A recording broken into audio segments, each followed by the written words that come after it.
ঘাড়ের তৃতীয় সার্জারির পর আবারও মঞ্চে ফেরার প্রস্তুতি নিচ্ছেন জাপানের সঙ্গীতায়কন ইয়োশিকি।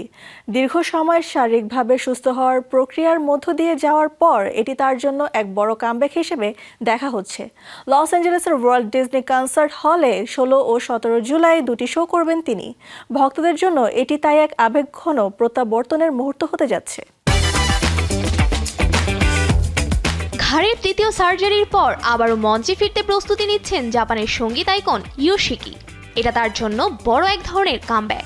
ইয়োশিকি জানিয়েছেন, এই আসন্ন পারফরম্যান্সগুলো তার কাছে কামিং ব্যাক শোয়ের মতো মনে হচ্ছে। দীর্ঘ সময় ধরে সুস্থ হওয়ার প্রক্রিয়ার মধ্যে ছিলেন তিনি।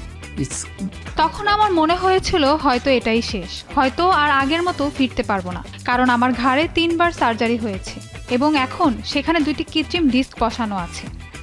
I still do, but 2024 সালের অক্টোবর মাসে অস্ত্রোপচারের পর তিনি এতটাই কষ্টের সময় পার করেছেন যে আগে তিনি নিশ্চিত ছিলেন না আবার কখনো মঞ্চে ফিরতে পারবেন কিনা। ইয়োশিকি তার জোরালো ড্রাম বাজানো এবং এক্স জাপান ব্যান্ডের সঙ্গে শক্তিশালী পারফরম্যান্সের জন্য পরিচিত। তিনি জানান, বহু বছর ধরে ড্রাম বাজানো এবং নিয়মিত পারফর্ম করার কারণে তার শরীরের উপর অনেক চাপ পড়েছে এবং ধীরে ধীরে তা ক্ষতিগ্রস্ত হয়েছে। ড্রাম বাজানোর সময় খুব জোরে, প্রায় মাথা দোলাতে দোলাতে, অর্থাৎ হেড ব্যাঙ্গিং এর মতো বাজাতাম আমি। তখন থেকেই ঘাড়ে নিয়মিত ব্যথা হতো আমার, কিন্তু সেই অবস্থাতেও পারফর্ম চালিয়ে গিয়েছি। তারপর প্রায় 1 বছর পারফর্ম করা থেকে বিরতি নিয়েছিলাম, কারণ সেই সময় ফিজিক্যাল থেরাপি এবং পুনর্বাসনের চিকিৎসা নিচ্ছিলাম আমি। আবারও মঞ্চে ফেরার সিদ্ধান্তর পেছনে একটি বড় কারণ হলো তার প্রয়াত ব্যান্ডমেটদের স্মৃতি ও কাজকে সম্মান জানানো। বিশেষভাবে তিনি তার এক্স জাপান ব্যান্ডের প্রয়াত সদস্য গিটারিস্ট হিডেটো ম্যাটসুমোটো এবং ব্যাসিস্ট টাইজি সাওয়াদার কথা উল্লেখ করেছেন।